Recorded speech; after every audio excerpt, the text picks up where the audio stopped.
C'est merveilleux la famille de Dieu. Alléluia. Dans tous les pays où on va, on a des frères et sœurs. Amen. Les gens, ils font des guerres parce qu'ils n'ont pas le même père. Quand vous avez le même père, en principe, vous vous aimez. En principe. Et quand on a Dieu pour père, on s'aime. Vous savez comment vous savez que vous êtes sauvés? Quand vous avez de l'amour vrai pour vos frères et sœurs. Quand vous ne manquez pas de respect aux frères, à la sœur, au pasteur, à la femme du pasteur. Et si vous sentez des fois que vous avez manqué de respect à quelqu'un, allez, ne demandez pas. Ne restez pas comme ça. Parce que nous savons que nous sommes nés de Dieu parce que nous avons de l'amour les uns pour les autres. Et c'est là qu'on voit qu'on est chrétien. Et des fois, on a des moments difficiles et la chair parle. Alors, allez, serrez-nous, dites à votre frère, dites à votre sœur. Je suis vraiment heureux de voir ce que le Seigneur est en train de faire. Je salue l'épouse du Seigneur de cette région, de Saint-Étienne. Vous êtes précieux. Alors j'ai été parachuté en avion, je ne peux pas dire autrement, au milieu d'un réveil, parce qu'il y a un réveil ici. Hein. Il y a un réveil. J'étais endormi et je m'en suis rendu compte dans la nuit, dans cette veillée, parce que j'ai la grâce d'avoir vécu un réveil personnel et d'avoir vu le réveil. Et je ne me rendais pas trop compte, et d'un seul coup, j'allais passer à côté, et le Seigneur m'a parlé, il m'a dit, il y a un réveil ici. Et c'est pas seulement un réveil local, je crois que c'est un réveil qui va avoir un impact sur toute la France. Alors c'est vrai que c'est un pas de foi, ma présence ici, mais c'est pas seulement. Et je suis content que le frère a parlé sur le pas de foi. C'est pas un simple pas de foi personnel, c'est aussi un pas de foi pour notre frère. Faire confiance à Dieu. Et laisser le micro comme ça, c'est un pas de foi. Merci Seigneur. Confiance en Dieu. Je voudrais remercier Gilbert, sans qui je ne serais pas là. Je ne voulais pas venir, j'avais envie de venir, et puis le Seigneur, je me suis placé devant le Seigneur, j'ai regardé mon cœur, et puis j'avais dit non. Et puis le Seigneur a confirmé à mon épouse, elle a bien voulu. Le Seigneur nous a montré, me laisser venir, et donc voilà, j'ai laissé une petite fille Sarah de 18 mois, mon petit bébé Jean de 2 mois. C'est la première fois que je laisse mon épouse tout seul. Et voilà, donc c'était pas évident. Voilà, alors je salue Thierry, et je félicite Thierry et son épouse hein, pour le bébé qu'ils viennent d'avoir. Hein. Et puis Thierry, j'essaierai de te laisser mon adresse quand tu iras aux États-Unis, envoie-moi une carte postale. Voilà, parce que je suis sûr que Dieu a des choses pour toi là-bas. J'ai eu la grâce de partir aux USA plusieurs fois, le Seigneur m'a levé en France aussi, et je suis un petit peu un homme de l'ombre, c'est vrai. Comme beaucoup de serviteurs que Dieu a mis de côté, a voulu protéger, et petit à petit, tout doucement, le Seigneur lève. C'est vrai que Dieu voit les cœurs, et il y a 2 manières de servir le Seigneur. Soit on se sert de lui, soit on le sert lui. Et c'est vrai que parfois l'homme essaye de s'élever. Et votre pasteur, Clément, a choisi, lui, d'élever Jésus. Et il a pris des décisions que je sais par révélation, d'autres pasteurs ne comprennent pas. Et parfois, il peut entendre, mais pourquoi tu t'abîmes la santé, pourquoi tu portes ça, pourquoi tu fais ci, pourquoi tu fais ça. Mais lui, il sait pourquoi il le fait. Et ceux qui sont avec lui, les anciens, le savent aussi. Ce qu'il a fait est un pas courageux, un pas d'obéissance. Celui qui m'honore, je l'honorerai. Notre vie est une vapeur.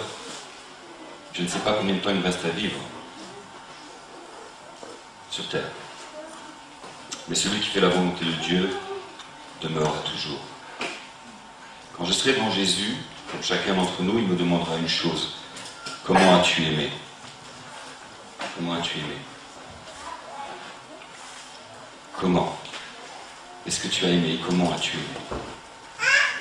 Et vraiment, aimer plus que soi-même et aimer de l'amour de Dieu. C'est la seule chose qui va compter, c'est la seule chose qui restera. C'est comment est-ce qu'on aura aimé finalement la femme que Dieu nous a confiée, l'époux que Dieu nous a confié, les enfants, les ministères que Dieu nous a confiés. On se rend compte combien ils étaient précieux parfois quand ils ne sont plus là. Prenez soin de ces familles. Je ne sais pas si je reviendrai ici, mais je le dis, prenez soin des familles. Dieu a fait des captifs. Il les a donnés, ce sont des dons, ils ont été mis sur l'autel. Dieu voit des choses et parfois Dieu résiste au corps de Christ si le corps de Christ maltraite. Ne touchez pas à mes oins. Ne touchez pas à mes oins. Prenez soin, surtout quand ils sont dans l'obéissance. Entourez les épouses, entourez les enfants, priez, jeûnez, aimez. Je vous en supplie, de la part du Seigneur. Vous ne savez pas, vous croyez que notre vie ne nous appartient pas, ni les gens que Dieu donne, que Dieu nous envoie. Nous ne nous appartenons pas nous-mêmes. Nous sommes des dons. Nous sommes des dons. Et nous sommes là pour élever Jésus, et non pas pour nous élever. Prenez soin les uns des autres, et prenez soin de cette famille précieuse, de ces familles précieuses que le Seigneur vous a confiées. Alors j'ai laissé une épouse merveilleuse, la meilleure, c'est la mienne.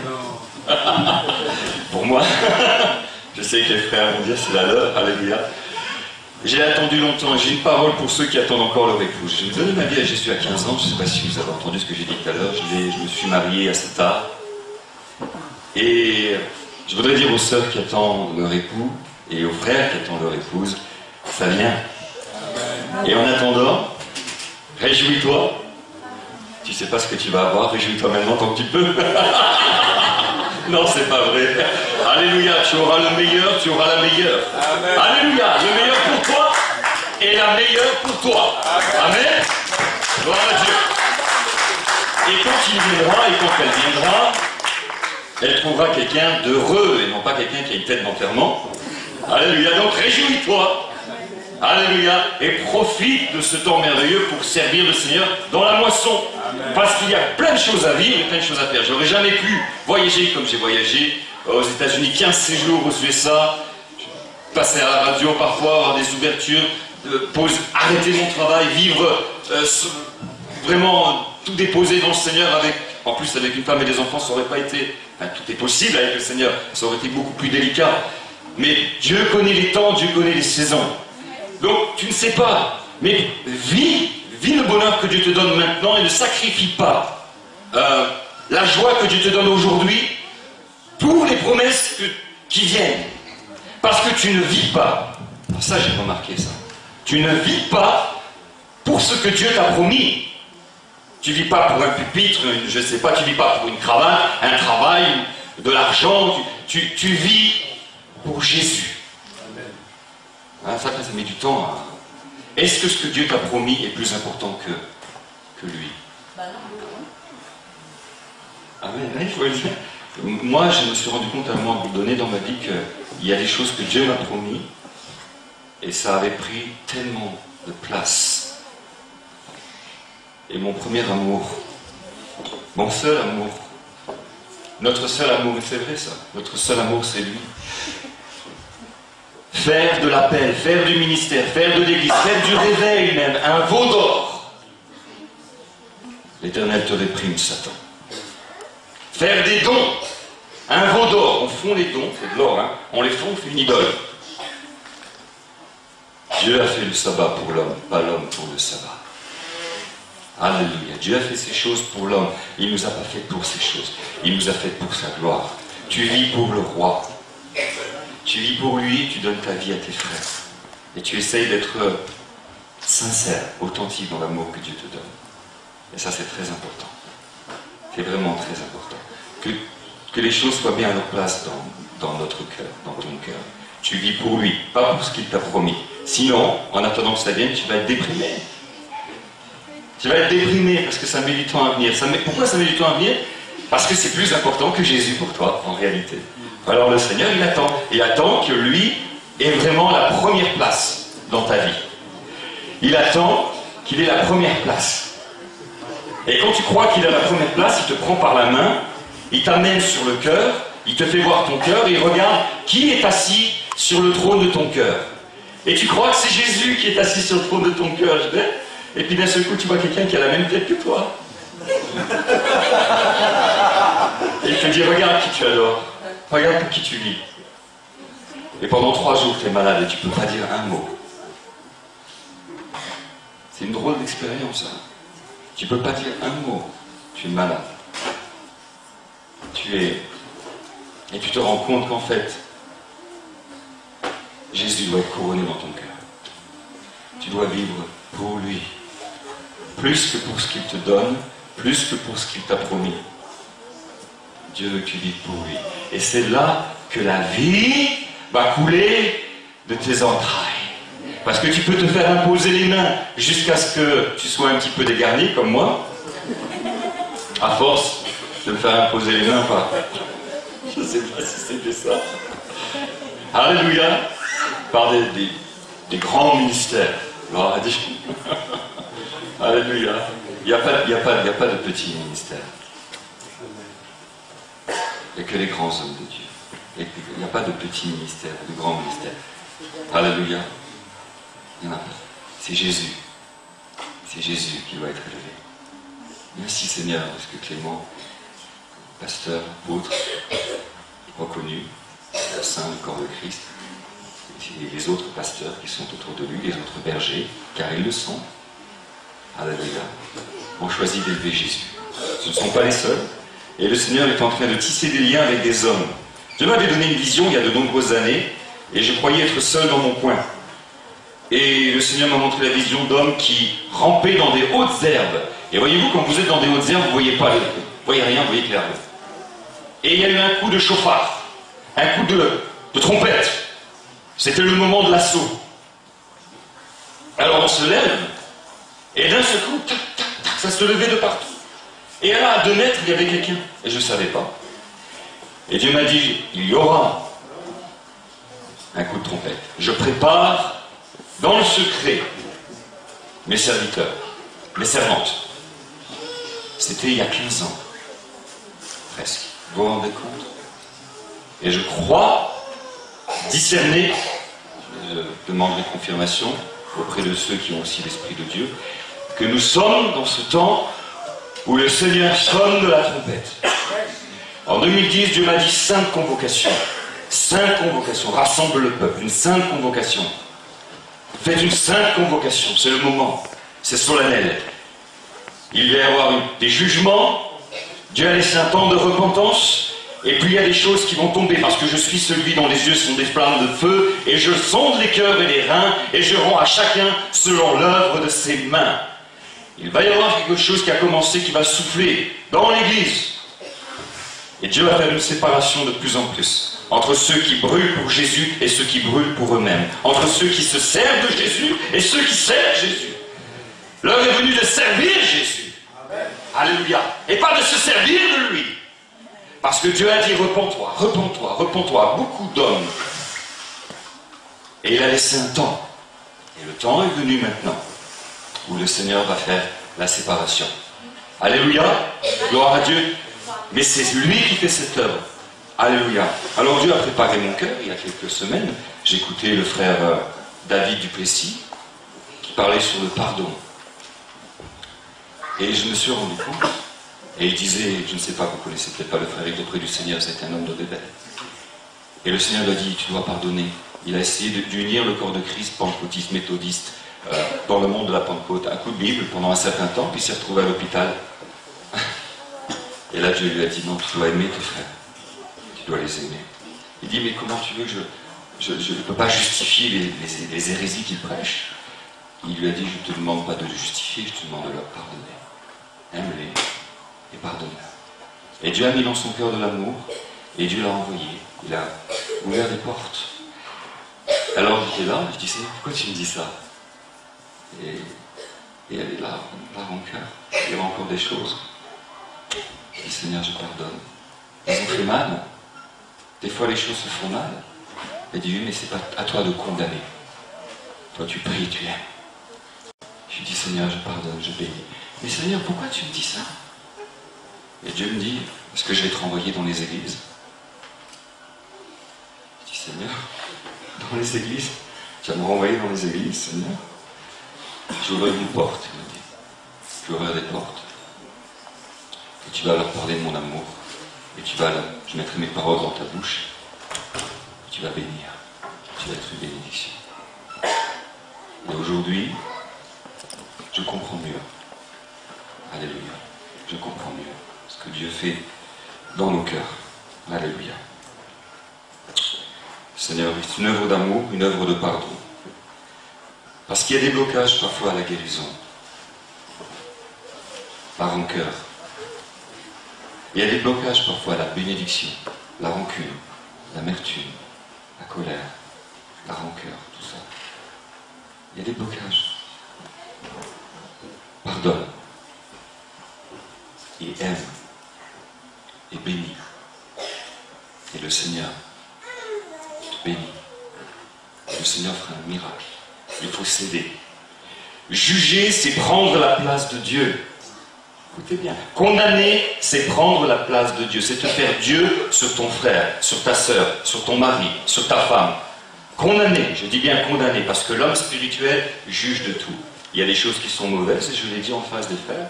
Quel que soit leur âge, quel que soit leur ministère, si Dieu me demande de dire quelque chose, je le dis. Quelle que soit la personne, nous devons dire, parce que l'amour parle avec vérité. Il y a des hommes qui sont morts parce que d'autres, des prophètes, des ministères qui savaient, les anciens qui savaient, n'ont pas voulu leur dire « tu fais fausse route », n'ont pas voulu les vexer. Aujourd'hui, ils ne sont plus là, certains. Aujourd'hui, ça va mal pour eux. Veillez les uns sur les autres. Mais il y a une manière de dire les choses. Il faut dire les choses avec amour et avec douceur. Il faut essayer. Alléluia. Mon frère Gilbert, il dit les choses avec sa nature, avec son caractère. Mais il est plein d'amour. Parfois, ça fait mal quand il me rentre dedans. Alors des fois, je dis, Seigneur, moi aussi, je veux lui rentrer dedans un petit peu. Le Seigneur me dit, ah. Gloire à Dieu. Alléluia. Non. Alléluia. On met de l'huile. On met un baume. Quand ça vient de Dieu, Dieu fait la plaie, mais il guérit. Quand ça vient de Dieu, Dieu injecte l'anesthésie du Saint-Esprit. L'anesthésie. Il y a une joie quand même qui vient, et ça fait mal ce qu'il me dit, mais je ne sais pas pourquoi, ça va. Je suis quand même heureux, j'ai quand même la joie, c'est bizarre. Alléluia. Gloire à Dieu. Alors, je n'ai pas beaucoup de temps, malheureusement. C'est la parole de Dieu qui parle. Et moi, je voudrais quand même prendre le temps de remercier Paul. Quand j'ai été parachuté, frère Paul, où est-ce qu'il est, le frère Paul? Saint Paul. Oui, Célestine. Elle est là-bas. Alléluia. Gloire à Dieu. Frère Paul, est-ce que tu peux te lever, s'il te plaît? Merci. Je voudrais remercier le frère qui est venu me chercher à l'aéroport avec un bout de papier. Il avait écrit Saint-Pierre dessus. Merci. Jérôme, Dominique, où êtes-vous? Où est-ce que Dominique? Levez-vous, s'il vous plaît. Alléluia. Merci. Merci beaucoup. J'ai pas dormi sous un pont.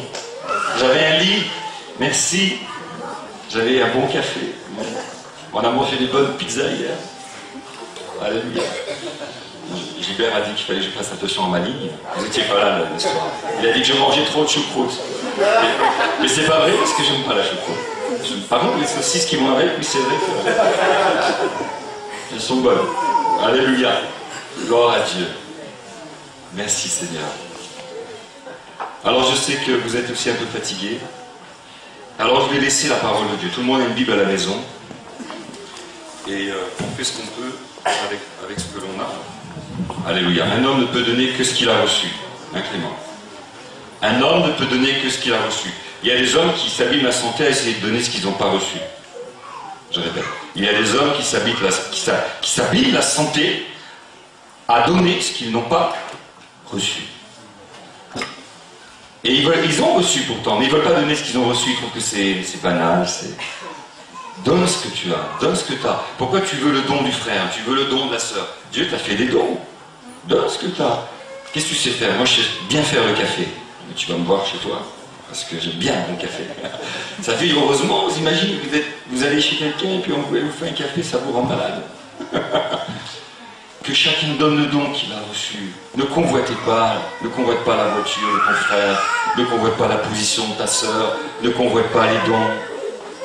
D'accord? Ne convoitez pas. Contentez-vous de ce que vous avez. Alléluia. Béni Seigneur. Merci de...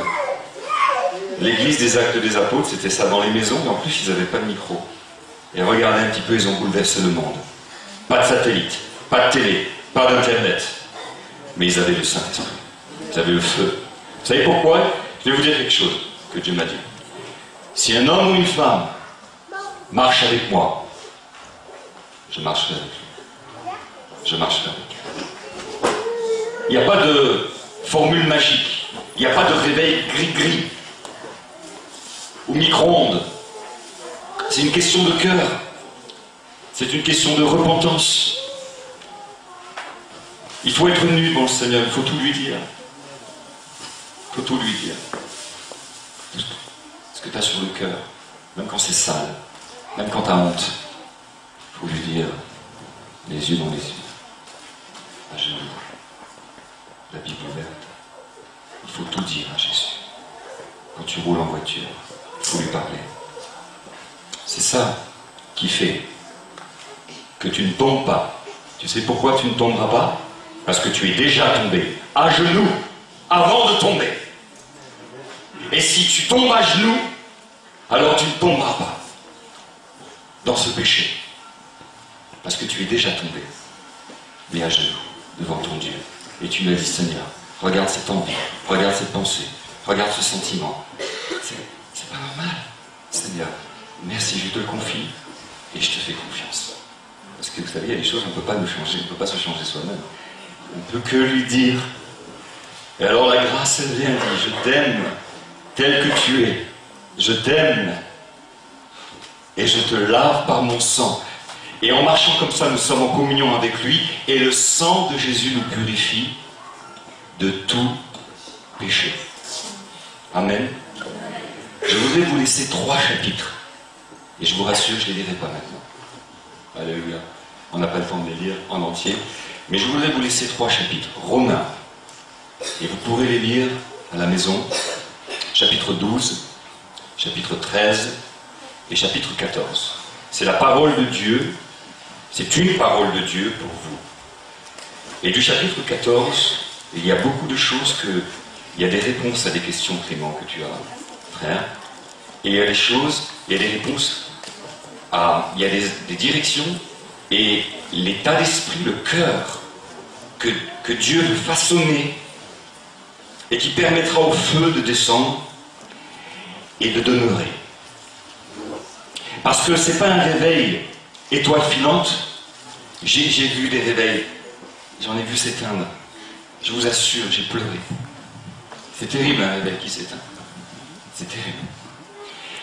Mais un réveil qui ne s'éteindra jamais, mais qui continue, qui évolue, qui grandit,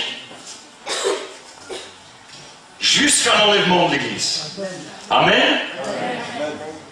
Et si le Seigneur tarde, passez le flambeau à une autre génération. Alléluia. Mais un réveil. La France a besoin de quelque chose de solide, de mature, de stable. Ça ne me dérange pas qu'on crie, qu'on pleure quand on tombe par terre. Ça ne me dérange pas du tout. Du moment qu'on ait un meilleur mari, une meilleure épouse, un meilleur enfant. Du moment que le fruit est bon.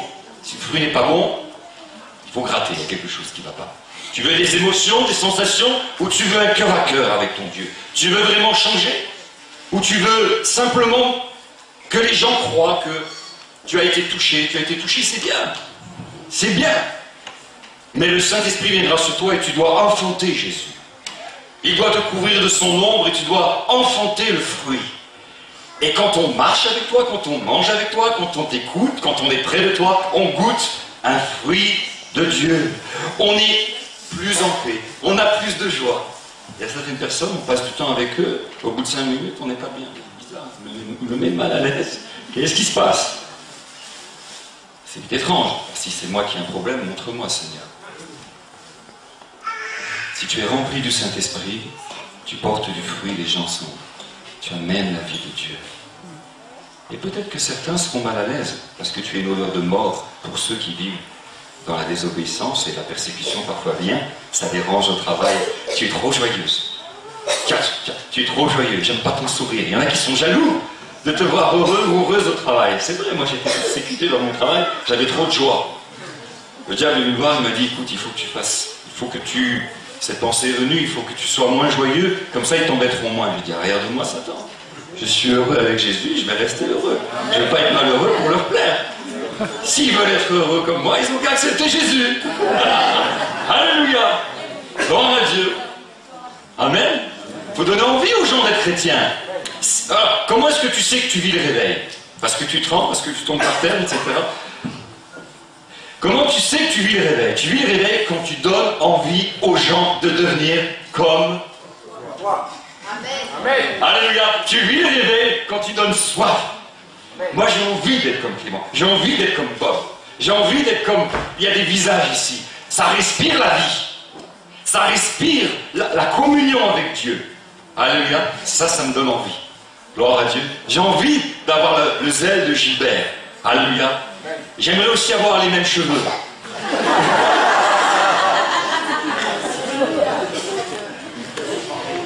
Un jour, un frère a prié pour moi. Il a chassé cette calvitie. Un jour, j'ai fait un rêve. J'avais plein de cheveux. J'avais 7 tresses. On aurait pris des queues de cheval. Il dit, Seigneur, qu'est-ce que ça veut dire?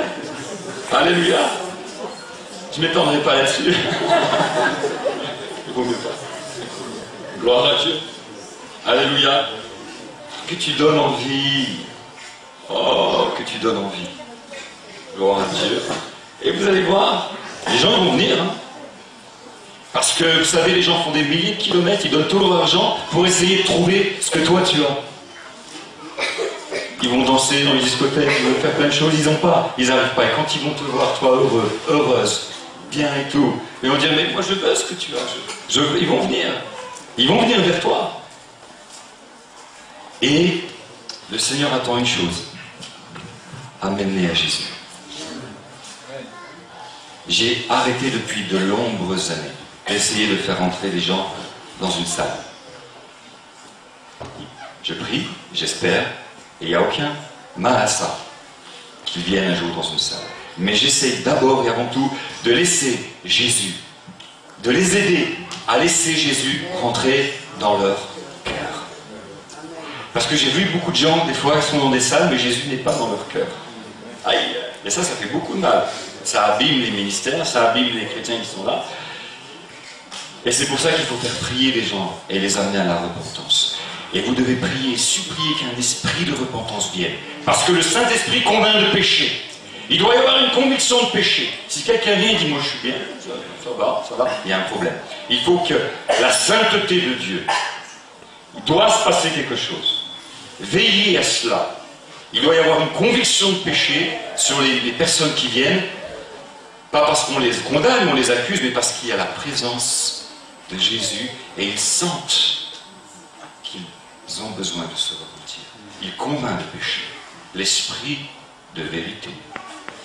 L'esprit de vérité, de pureté, de sainteté. Et si tu es chrétien, né de nouveau, tu dois être pris dans ta conscience. Tu ne peux pas tout regarder à la télé. Tu ne peux pas parler, faire les choses que le monde fait. C'est impossible. L'amour du monde est inimitié. Ça veut dire c'est ennemi de l'amour de Dieu. Marchez dans la lumière comme lui-même a marché dans la lumière. Ayez le fruit. C'est ainsi qu'on reconnaît les enfants de lumière et les enfants de ténèbres. Par leur fruit. Porte le fruit de celui qui est venu vivre dans ta vie, si véritablement il est venu vivre dans ta vie. Et si ce n'est pas le cas, donne ton cœur à Jésus. Donne-lui ta vie. Parce que tu ne sais pas combien de temps il te reste sur terre. Et tu ne sais pas ce que tu vas devoir traverser. Et je vous assure que des difficultés, il y en a. Mais je vous assure, c'est merveilleux de traverser les tempêtes avec Jésus. Mais il n'y a rien de plus terrible que de traverser des tempêtes sans Jésus. J'ai vu des hommes ou des femmes prendre de mauvaises directions, partir dans la tempête sans Jésus. Dieu merci, il ne marche pas loin. Il attend une repentance.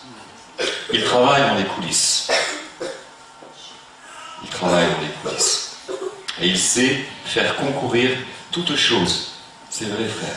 Même quand on sort de la barque et on coule, toutes choses concourt au bien de ceux qui aiment. Si quelqu'un m'aime, il garde ma. Donc toute chose concourt au bien de celui qui garde. Et si ce livre n'était pas, sans ce livre je serais mort. Je suis sérieux. Sans ce livre, je ne serais pas là.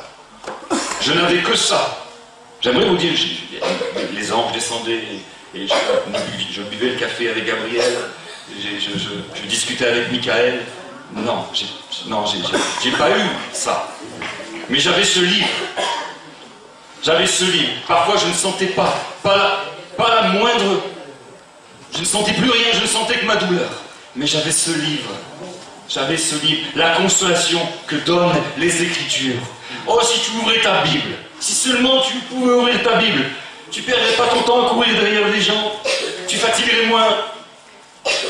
Le frère, tous les frères, ils n'ont pas besoin de ça. Il y a plein de choses qui sont là. Ouvre ta Bible. Ouvre-la. Passe du temps avec ton Dieu. Ma parole, elle apporte la vie. Il y en a qui ne lisent plus la Bible. Tu sais pourquoi il y en a qui ne lisent pas la Bible? Parce qu'ils ne croient plus que la Bible peut changer leur vie, peut les aider. Moi, je te dis que cela est vivant, que cela est créateur, que toute la puissance de Dieu, que la gloire de Dieu passe par sa parole. Alléluia. Gloire à Dieu. Il y a eu l'eau de l'Esprit qui est venue. Et les gens n'ont pas tenu dans le réveil parce qu'ils n'avaient pas de racines dans la parole. Et quand vous êtes un homme de la parole, vous ne pouvez pas être un homme de la parole, véritablement, sans être un homme de l'Esprit. L'un provoquera l'autre. Tous les hommes de Dieu, toutes les femmes de Dieu qui ont été utilisés étaient des hommes de la parole.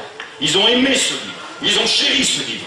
Ils ont aimé l'Écriture. Ils ont dit, Seigneur, parle-moi. Ils ont passé du temps. Ils criaient à Dieu, Seigneur, donne-moi un message pour ton peuple. Donne-moi juste un mot. Juste un mot. Et je sais que la puissance de Dieu va descendre pour confirmer sa parole. Dieu ne confirme pas notre opinion. Clément, trop longtemps nous avons mis notre opinion au-dessus de la parole de Dieu. Dieu ne confirme pas nos expériences. Trop longtemps nous avons fait des doctrines avec nos expériences. Dieu confirme sa parole. Dieu glorifie son Fils. Dieu élève son Fils. L'Écriture et la parole de Jésus. Qu'est-ce que Jésus veut? Qu'est-ce que Jésus dit? C'est très important ça. Écoutez bien, parce que si tu vois cela, Dieu a envoyé un ange pour Daniel. L'ange est venu avec l'onction. Il lui a dit, comprends la parole, saisis la vision, comprends. Dieu dérange un ange pour que le serviteur comprenne et saisisse la parole. Pourquoi? Parce que de l'ange émanait l'onction pour que le frère comprenne ce qu'il avait vu et qu'il comprenne ce qu'il avait entendu de manière surnaturelle. Voyez à quel point c'est important que tu comprennes la parole. Saisis. Parce que quand tu saisis la parole, tu te laisses saisir par elle. Et là, tu deviens un instrument de Dieu.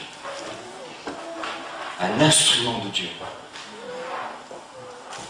qui fait transpirer Satan. Là, le diable commence à avoir des sueurs froides. Je vous assure que le diable n'a pas peur de chrétiens qui ne sont pas saisis par la parole. Quand Jésus a vaincu Satan dans le désert, vous le savez, il l'a vaincu d'une seule manière. Il est écrit. Comment tu veux dire ce qui est écrit si tu ne sais pas? Comment tu veux tenir debout devant Satan si tu ne prends pas le temps de te tenir devant Dieu et d'entendre la voix de Dieu? Je t'assure qu'il n'y a aucune puissance, aucun démon qui peut tenir devant la parole de Dieu. Aucune. Aucune. Même la mort recule. Pourquoi? Parce que quand Jean l'a vu sur l'île de Patmos, et quand il est tombé mort, comme mort, sous l'onction, sous la puissance de Dieu qui émanait, il lui a dit, je tiens dans ma main les clés de la mort et du séjour de la mort. Jésus est sur le trône. Il n'y a pas de démon de puissance occulte.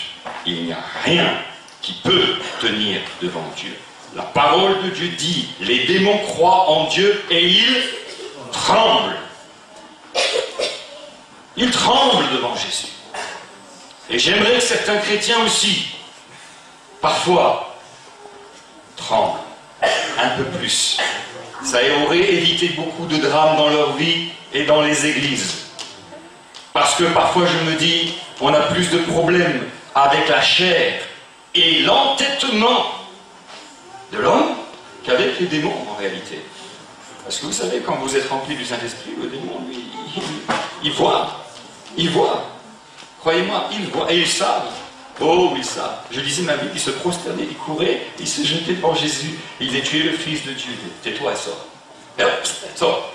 Il courait.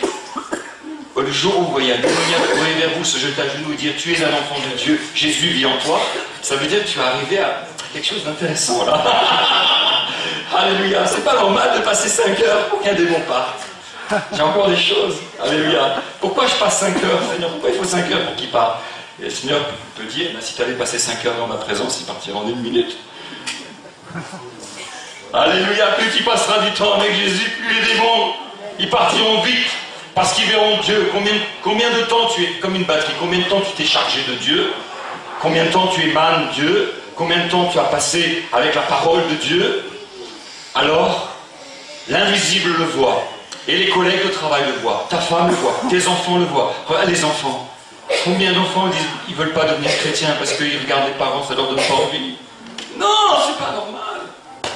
Si je ne donne pas envie à mes enfants d'aimer Jésus, un gamin tout petit va comprendre, il va comprendre.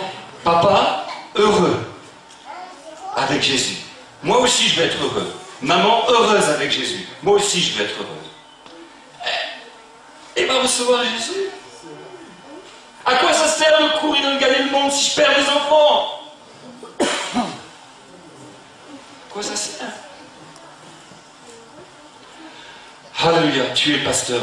Qui a des enfants ici? Levez la main les papas. Et les grands. Tu es le pasteur de ta maison. Avec ton épouse, les épouses. Oui, le pasteur adjoint. Le pasteur adjoint. Ou, parfois, alléluia, alors là c'est Jésus qui prend la place. Il dit, je suis ton époux. Alléluia. Les sœurs qui sont seules et qui lèvent les enfants seuls, le Seigneur dit, je suis ton époux. Les veuves. Anita, Jésus te dit, je suis ton époux maintenant. Ça fait 4 mois, d'une manière particulière. Et il y en a qui sont restés parfois sans épouse, ou sans époux pendant un temps, et Dieu a fait grâce. Merci Seigneur. Mais pendant ce temps, une présence de Dieu est descendue. Oui, une présence de Dieu est descendue. Et le papa des orphelins aussi. Alléluia. Les enfants qui n'ont pas de papa. Tu as un papa. Jésus.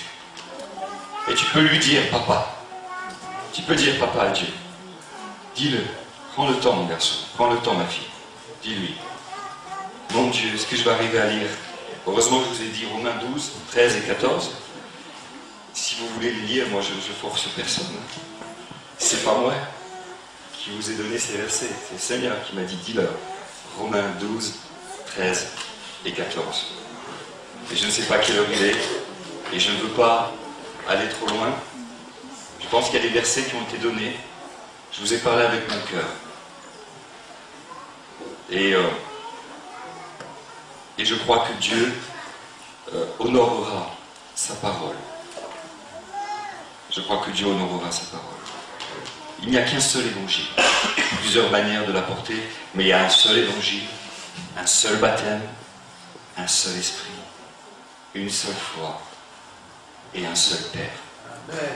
Et un seul Seigneur et Sauveur, Jésus-Christ. Et une seule épouse. Disséminée, dispersée, fondue dans des dénominations, des traditions, des divisions. Mais Dieu est en train de faire une œuvre. L'ennemi aussi essaye de semer la confusion. Il y a 2 œcuménismes qui vont monter. Un vrai et un faux. Le faux te demande de renier la vérité pour plaire aux autres. C'est simple, c'est le faux.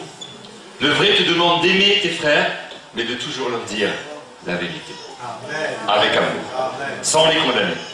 Il y a deux œcuménismes. Prenez garde à ce que je vous dis, parce que les filles retourneront à leurs prostituées. La Babylone, c'est une réalité. Et Jézabel aussi, d'ailleurs. Il y a deux types d'œcuménisme. Jésus n'a jamais renié la vérité. Mais il a toujours dit la vérité avec amour. Faites attention. Il y a toujours l'autant l'original et la contrefaçon qui montent en même temps. Quand Dieu veut faire quelque chose, le diable détecte et il jette une copie. Je prie une chose maintenant. Descendre sur vous tous. Je dis bien sur vous tous.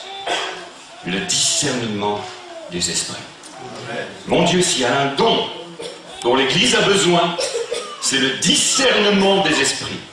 Et que le frère dit, il y a quelque chose qui ne va pas. Là-bas, on lui dit, écoute, là, ça ne va pas. Là, on lui dit, ça ne va pas. Ça ne va pas. Ce que j'ai entendu, ça ne va pas. De partout, l'Église, non, non. Ce qui a été prêché, ça c'est bon, ça c'est pas bon. Retenez ce qui est, faites le tri. Alléluia. Mais si c'est des lourds ravisseurs, la porte est ouverte. Si c'est un mauvais ouvrier, c'est pas pareil. Parce qu'il a quand même signé un contrat avec Jésus.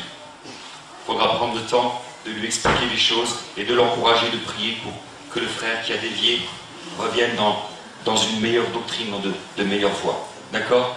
Mais je vais prier maintenant pour le discernement des esprits et le don de sagesse. Alléluia. Parce que je crois que Dieu veut faire quelque chose. Le discernement des esprits, ce n'est pas le don de suspicion.